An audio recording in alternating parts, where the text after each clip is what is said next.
هذا السيستاني. ناخد فتوى تانية مشاهدينا الكرام نشوف على الشاشة، أي من فتاوى السيستاني الشاذة. يعني بيقول له: هل يجوز القضاء عن الوالدة؟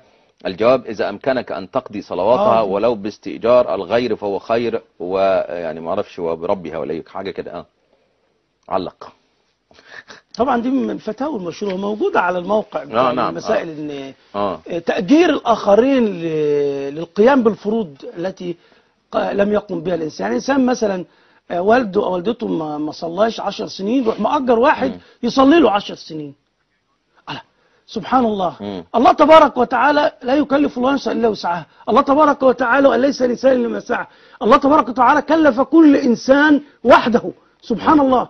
يعني التكليف بالفروض الشرعية والتكليفات الشرعية هي على كل إنسان وحده. يعني هذا الإنسان، يعني هذه الفتوى خرجت حتى على الكتاب قبل أن تخرج على الصلاة بالذات سيد ممدوح، يعني مش ممدوح، الصلاة بالذات. ما أنا بقول لحضرتك يعني خرجت على نصوص الكتاب، كتاب الله تبارك وتعالى.